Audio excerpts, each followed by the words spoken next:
Hello, beautiful. This is Shannon Renee, one of your favorite makeup artists that's here to give you information about how to work in makeup and television and film. Today, we're going to talk about how the hair and makeup department work together. Teamwork makes the dream work.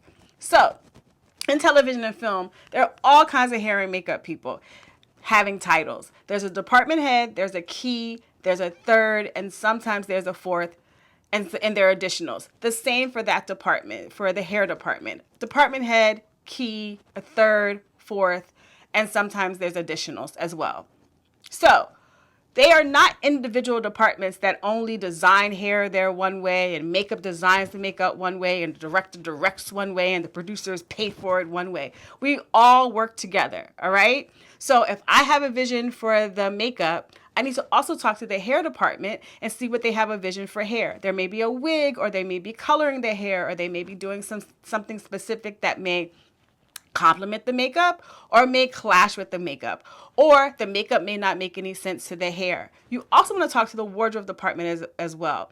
The television and film industry is a collective industry. It is a team sport.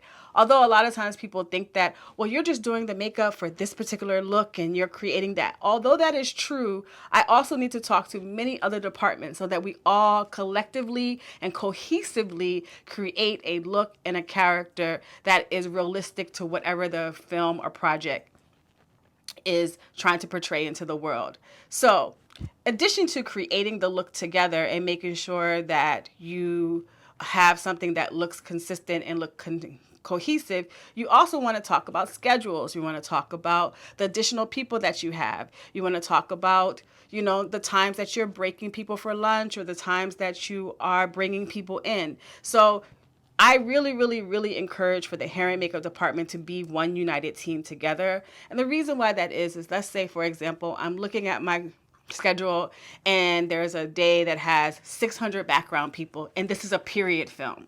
So a period film would mean that every single person needs to go through hair and makeup. It is not 2000, whatever year it is, it's 1930. Well, it's currently not 1930. So in the film world, it is. So that means everybody needs to go through hair and makeup.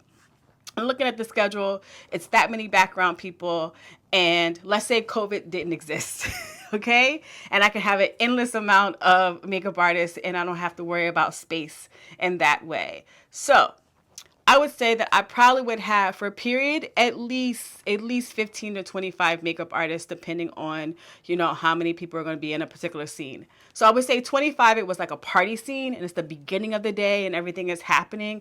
I would say 25, it was like a carnival scene that was outside, and we're seeing all these people. I would say 15, if it is a dinner party scene, and we need to get everybody ready, but everybody isn't going to set immediately at that day. So let's say I need 15 people and the hair person says they need 30. Now, they may say I need 30 because I have so many wigs that I need to do. Every single person has to come in and they have to have a specific style. It would make sense for them to have 30 and I only have 15 because let's say the makeup look isn't as intense. But if it makes more sense for it to be 25 and 30, you want to have those conversations to understand, why is this person having this many numbers and why do I have those many numbers?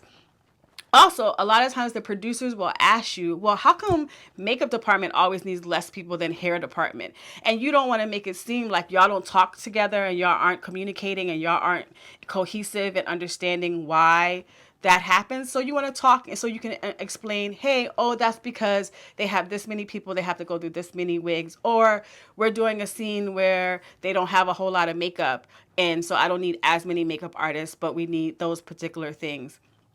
Or you may look at the numbers again and may realize, hey, you know what, I said I need 15, but I really probably do need 20. I didn't even pay attention to that this. And sometimes your hair person will bring that out to your attention.